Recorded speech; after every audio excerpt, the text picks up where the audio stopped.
Jean nous a rejoint sur Sud Radio. Bonjour Jean. Oui, bonjour, et merci Trina et Alexandre de m'accueillir. Merci à vous. Je vous présente tous les vœux pour la nouvelle année. Eh bien, nous à aussi. Vous et à toute l'équipe sur Radio. Vous êtes formidable. C'est très gentil, Jean. Merci beaucoup.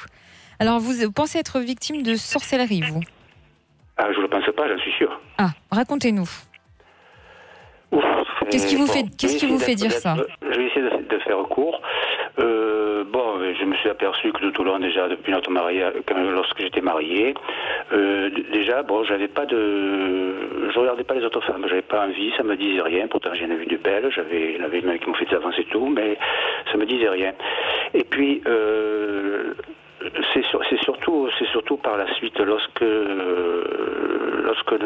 je l'ai quitté, c'est là où je me suis aperçu, c'est ma nouvelle compagne que j'avais, qui m'a ouvert les yeux.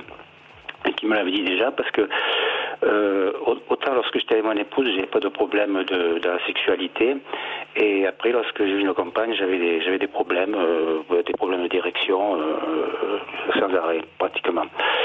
Et c'est là qu'elle m'a dit mais Jean, ton épouse a fait un travail sur toi, et puis voilà. Mais moi je savais pas ce que c'était, mais finalement c'est là où je me suis aperçu, en plus de ses soucis. De ma personne, quoi.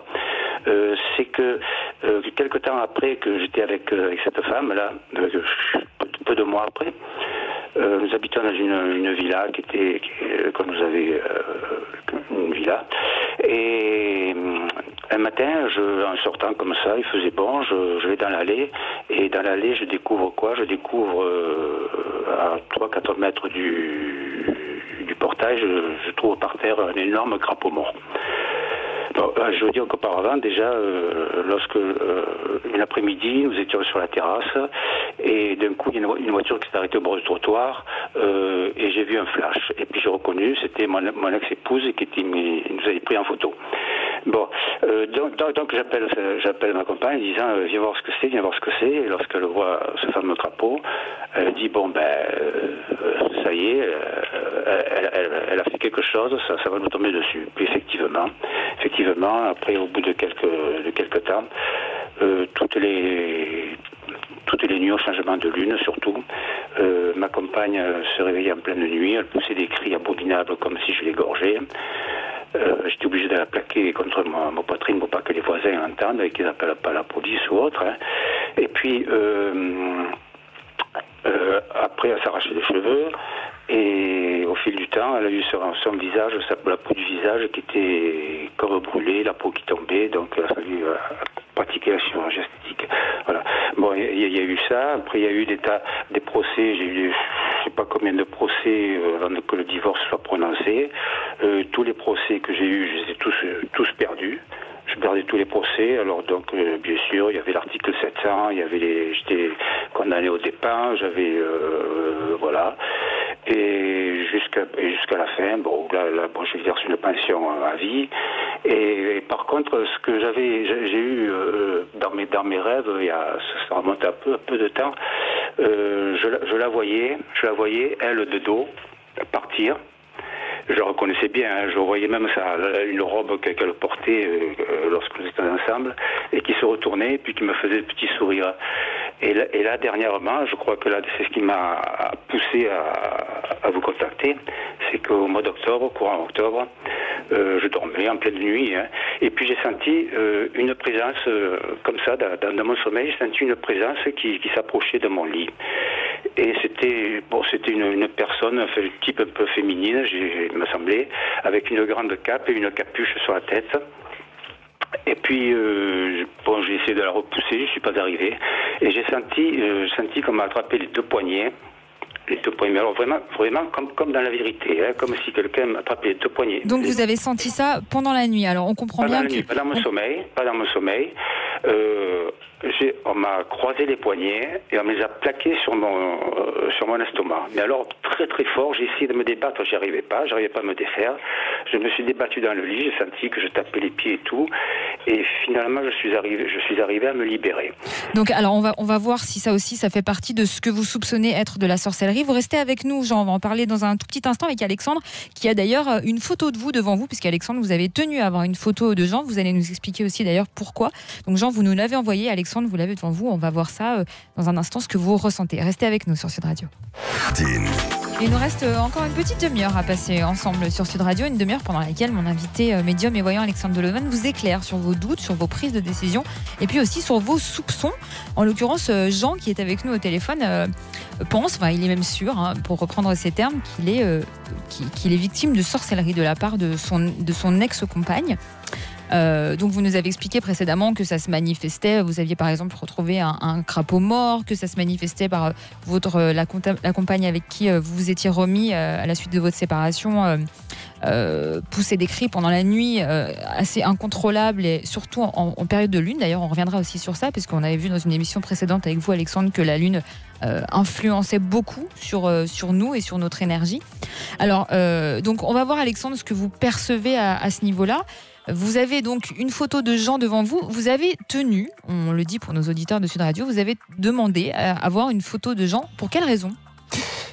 Mais parce que dans ce que décrit Jean, je voulais vraiment voir si effectivement, bon, déjà, je ne doute pas qu'il ait des manifestations ou quoi que ce soit, mais d'où ça provenait. Parce que lui a son explication, mais parfois on peut avoir une vision un peu faussée sur les choses et on peut penser que ça provient de là et ça vient d'ailleurs. Être influencé. Et sur une photo, vous arrivez plus à qu'est-ce que vous captez de plus ? Alors, pour moi, ça permet déjà au niveau de l'aura de voir si son aura est brouillée ou si elle a été saturée. Et effectivement, alors je le confirme, pour moi, Jean est parasité par des entités. Ah. Et il y a notamment 2 entités qui apparaissent chez lui, dont il est parasité. Mais moi, j'ai une autre explication un petit peu qui peut rejoindre celle de Jean, mais qui est peut-être un petit peu différente. La première, c'est est-ce que quand vous avez... Alors Jean, quand vous avez rencontré votre épouse ou que vous êtes ensemble, 20 ans après de cette rencontre, est-ce que le comportement de votre femme a changé ou est-ce que, au bout de combien de temps ce comportement s'est modifié ou a changé ? C'est-à-dire pendant notre période de mariage ? Oui, au bout des 20 ans de... Il a changé, nous sommes mariés à fin 66, en fin 70 j'ai eu mon fils qui est né, et après la naissance de mon fils, là il y a eu un changement total. D'accord, donc vous êtes connus en quelle année ? Fin 66, décembre 1966. D'accord, dans les années 85, ou 85-86, est-ce que vous avez été dans quelque chose qui s'est vraiment manifesté, où il y a eu un changement important ? Oui, peut-être, 85, oui, peut-être, c'est là où j'avais rencontré cette personne avec qui j'étais par la suite. C'était au moment de cette rencontre-là ? En 85, oui. Alors, pour moi, si vous voulez, dans la famille de votre ex-femme, il y a quelqu'un qui est décédé et qui a eu comme un règlement de compte, où il y a eu quelque chose qui a dû se faire ou se passer, et on dirait que vous n'en êtes pas concerné directement, mais il y a quelque chose qui est porté sur elle et sur lesquels vous-même vous avez été, je dirais, parasité dans sa propre famille à elle. Oui. Ensuite, du côté de votre de votre compagne, celle qui est venue après, du côté de sa famille à elle aussi, il y a des influences de jalousie qui semblent ressortir. Et pour moi, si vous voulez, vous avez été pris un peu comme un électron par ces 2 aspects négatifs, et qui, même votre compagne a été aussi une éponge, et qui a fait ressortir tous ces manifestations ou tous ces esprits un peu négatifs de tout ça. Il y a votre ex-épouse. Alors, sur l'histoire des crapauds, pour moi, je ne sais pas si exactement c'est elle qui a pu le faire, mais en ce qui concerne du côté de votre ex-épouse, il y a eu, je dirais, des actions où il y a eu quelque chose qui ont été faites. Mais moi, depuis tout à l'heure, Jean, on me dit qu'il y a quelque chose qui doit se réconcilier au travers d'un cimetière ou d'aller sur une tombe de quelqu'un. Et est-ce que il y a quelque chose sur lequel vous avez, enfin, vous voulez vous recueillir depuis un moment sur une tombe? C'est-à-dire, bon, j'y vais rarement, c'est sur la tombe de mes parents, parce que j'estime, enfin, pour moi, je pense que mes parents sont mes sauveurs, un peu ma protection. Et puis là, je me dis, depuis quelque chose, il faudrait que j'aille un peu sur leur tombe. Il y a un moment que je suis pas allé. Et donc, il va falloir que je me décide d'y aller comme ça pour faire une croix, pour leur dire un petit bonjour, voilà. Eh bien, essayez de tester, parce que quand vous êtes présent dans ce lieu-là, sur cette tombe, vous verrez que les choses peuvent s'apaiser ou peuvent se calmer. Parce que vous avez un lieu sur lequel, pour vous, ça peut vous nettoyer et ça peut vous aider. Parce que vous pouvez essayer, si vous voulez, de faire des interventions auprès de gens qui vont enlever soit le mauvais sort ou autre, mais je ne suis pas sûr que ça soit très efficace. Ou que ça apporte... Ouais. Et pour moi, vous devez vous relier à l'énergie de 2 défunts.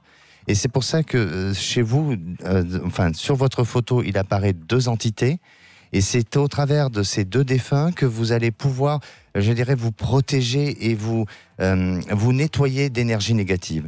En se recueillant, vous voulez dire? En se recueillant, exactement.